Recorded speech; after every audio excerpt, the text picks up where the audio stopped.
प्रभु श्री राम का गुणगान हो, बजरंग बाबा का गुणगान हो और वहां मस्ती न चढ़े। वहां आपको पता है, मैं तो कभी दर्शन भी नहीं करता हूं, सड़क से गुजरते हैं कहीं तो दर्शन हो जाता, लेकिन कुछ लोग हैं जो मदिरा गृह सुबह 7 बजे वो खुलता नहीं, उसके पहले बैठ जाते हैं और उसको खुलवाते हैं। मैंने ऐसे भी लोग देखे जो सुबह 7 बजे जाके बैठ जाते हैं और क्या कहते हो अपनी भाषा में, कलाली क्या बोलते हैं उसको, मदिरा गृह है ना, वहां बैठ जाते हो। 7 बजे से वो बैठे रहते, कब खुले ये, कब खुले। और जो खोलने वाला उसको पता है कि वो बैठा हुआ मिलेगा अभी वहां, फिर रात तक वहीं, शाम तक वहीं। और एक और चीज, किसी नए शहर में जाए, नए गांव में जाए, जिसके यहां गया उसका पता मिले न मिले, लेकिन कलाली का पता उसको आने के पहले से होता है कि उस गांव में उस जगह पर है, वो सबसे पहले। ये ऐसी खोजी प्रवृत्ति के होते हैं जो इस सुधा में जो विश्वास करते हैं। लेकिन जो मेरे परमपिता परमेश्वर की एक बार शराब पी लेता है ना, उसके बाद उसको दुनिया की किसी मदिरा में जाने की जरूरत नहीं पड़ती है। किसी ने खूब कहा है कि जाम पर जाम, जाम पर जाम पीने से क्या फायदा। जाम पर जाम, जाम पर जाम पीने से क्या फायदा, रात बीती सुबह को उतर जाएगी। अरे एक बार उसकी निगाहों से पी के तो देख, पूरी जिंदगी नशे में गुजर जाएगी, पूरी जिंदगी नशे में गुजर जाएगी। तो जब उसका सुरूर चढ़े, जब उसका नशा चढ़े, तो फिर दुनिया का कोई नशा किसी काम का नहीं। तो ईश्वर भक्ति जहां चल रही हो, जहां इतना आनंद आ रहा हो, जहां ये सब चीजें हो रही हो, वहां होना चाहिए। तो बजरंग बाबा प्रभु श्री राम जब ऋषिमुख पर्वत की तरफ जाते हैं, सुग्रीव पर्वत पर बैठे हुए हैं, बाली के डर से वो ऋषिमुख पर्वत पर हैं। इन दोनों को आते हुए देख करके बजरंग बाबा को सुग्रीव कहते हैं कि जाके देखो कहीं बाली ने तो मुझे मारने के लिए किसी को नहीं भेजा है, तो साधु का वेश धारण करके जाओ और पता करो। बजरंग बाबा पहली बार साधु के वेश में प्रभु श्री रामचंद्र जी से मुलाकात करते हैं, अपने कंधों पर दोनों को बिठा के पर्वत पर ले जाते हैं, वहां सुग्रीव जी से मित्रता कराते हैं, प्रभु बाली का वध करते हैं। और बाली का वध करने के बाद में सुग्रीव से कहते हैं कि अब बारिश शुरू हो गई है, 4 महीने तुम राज्य करो, मैं यहाँ पर आराम करता हूँ। बारिश है, जब तक बारिश खत्म हो जाएगी उसके तत्काल बाद माता सीता की खोज के लिए निकलना है। और उसके बाद फिर माता सीता की खोज के लिए अब यहाँ पर 4 टुकड़ियां सुग्रीव महाराज ने बनाई है, 3 टुकड़ियों को भेज दिया गया है। सबसे आखिरी टुकड़ी में बजरंग बाबा है। यहाँ प्रभु श्री राम बुला करके और बजरंग बली को माता सीता की खोज के लिए भेजते, और यहाँ से अब हनुमत चरित्र स्टार्ट होता है। अब बजरंग बाबा क्या क्या करते हैं और किन किन समस्याओं का सामना करते हैं, उन पर अब हमको बात करना है। लेकिन उसके पहले हमको समझना है कि हनुमान शब्द का अर्थ क्या होता है। ध्यान दीजिएगा और समझने का प्रयास कीजिएगा। कथा में बहुत सारी चीजें हो जाती है, पर गूढ़ रहस्य पर चर्चा नहीं हो पाती। आप हम सब में से कोई भी इंसान हनुमान बन सकता है अगर ये 4 चीज आपके पास है तो। ह, नु, मा, न। इसमें सबसे पहला अक्षर ह। ह का मतलब होता है हकारात्मक, हकारात्मक का मतलब होता है सकारात्मक, सकारात्मक का मतलब होता है धनात्मक, धनात्मक का मतलब होता है पॉजिटिव, और पॉजिटिव को चरित्र से जोड़ दे तो उसे कहते हैं पॉजिटिव एटीट्यूड, जिसे आप सकारात्मक रवैया कहते हैं। जब इंसान जिंदगी में हर परिस्थिति के लिए सकारात्मक हो जाए, उसके मुंह से हर चीज के लिए हाँ निकले, वो हनुमान का सबसे पहला ह है। क्योंकि पूरे रामचरितमानस में बजरंग बाबा ने प्रभु श्री राम के काज के लिए या किसी और के काज के लिए अपने मुंह से एक बार भी ना शब्द का प्रयोग नहीं किया है।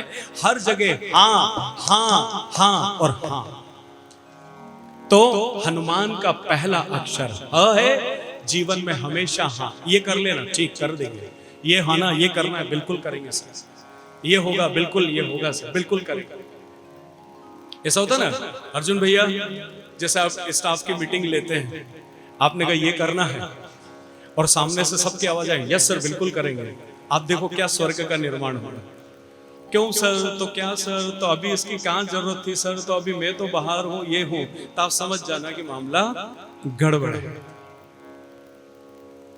हनुमत तत्व चाहिए तो हाँ, एक उदाहरण दे रहा हूं मैं, मतलब किसी भी घर में जहां ना है, कोई काम सुनाने की ना, काम सुनाने की ना, काम सुनाने की तो ना, ये हनुमत तत्व है ही नहीं। हनुमत तत्व सिखाता है हाँ करो, हाँ करो, हाँ करो, हाँ करो, हकारात्मक रवैया। हाँ। देन दूसरा आता है नू। नू का होता है कि हनुमत तत्व जो है कभी किसी का नुकसान नहीं करता है। आप पूरे रामचरितमानस में जहां से बजरंग बाबा ने प्रवेश किया है और लंका दहन से लेकर राम राज्य तक बजरंग बाबा ने सारे काम में कभी किसी का कोई नुकसान नहीं किया है। जितने भी कार्य किए हैं उनमें सब में, अब आप बोलेंगे साहब रावण की लंका जला दी, यहां अच्छे लोगों की बात हो रही है।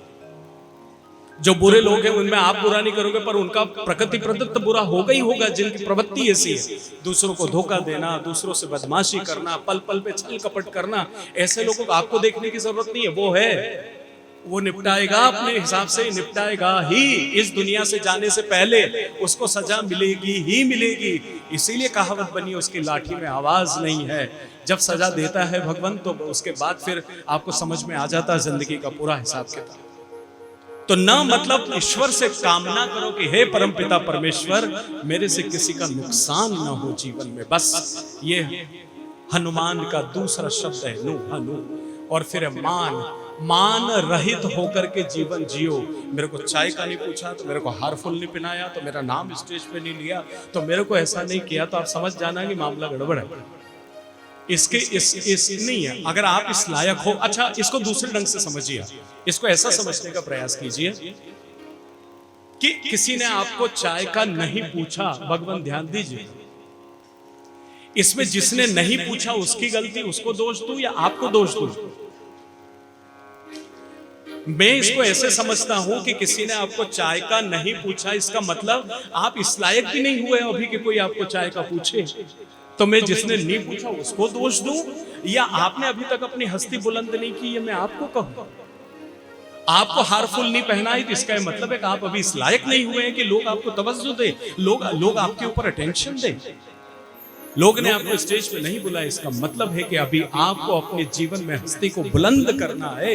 इसका ये मतलब है तो मान रहित होकर के जीवन जिया जाए। जो वक्त पे हो गया बहुत अच्छी बात है, नहीं होगा कोई तकलीफ नहीं है। ह नु मां और आखिरी न है नम्रता।